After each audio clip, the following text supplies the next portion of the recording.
Good afternoon. I'm Rona Lewis. We interrupt our regularly scheduled podcast for this Biz-Souls incident report. We go now to Jeffrey Hansler, who is in Huntington Beach. Jeffrey?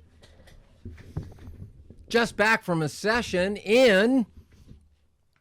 Don't say it. I was working for a company called... Don't say it. Fine. I was doing a program on employee engagement, and in the first day, it was a 3-day program, nobody was engaging. That's because he was teaching the class. Just saying. That aside, on the second day, somebody said, they just killed a project I've been working on for 3 years with no explanation. At which point I shut the doors so we could have a private conversation among the group. And others were sharing all the decisions and all the changes management and leadership was making and not explaining the whys. Things like the entire HR department being removed from this area or this office, and IT being outsourced. And, they weren't addressing the why. So when are we going to find out when we find out the why?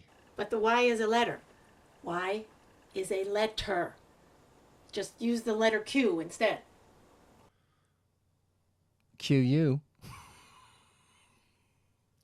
Look, the why is the problem. The why is also the solution. If leadership would only explain the why, here's the problem. Leaders are worried now. They're having to make new decisions. Post-COVID, interest rates are rising. They've got to make decisions for capital expenditures going on. And what they're not doing because they're nervous and they're afraid is they're not explaining the why.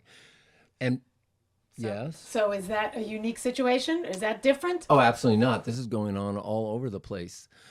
At now, what people have been screaming for is engagement. They want to engage. They can't engage when it's not a safe environment. And if leadership doesn't explain the why behind decisions, they're going to use their own imagination to come up with that. And so the solution is for leadership to be courageous, to show they're unsure of a decision, to explain it, to explain this is a new decision, they're not sure what's coming out, to be transparent that way. And that is how you create a psychologically safe place. And that is how you create the environment for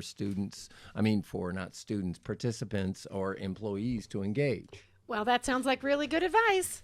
And we will take that under advisement. And of course, you should probably take that under advisement as well and explain to me why you recently have taken my border collie and permed him so now he looks like a poodle. That is our incident report. I'm Rona Lewis. This has been Biz-Souls. We'll see you later. And can somebody please tell me where that hair straightener is? You've been listening to the Biz-Souls podcast with your hosts, Rona Lewis and Jeffrey Hansler. Did you have fun? Subscribe, rate, and leave a review. It's very much appreciated. Talk to you next week.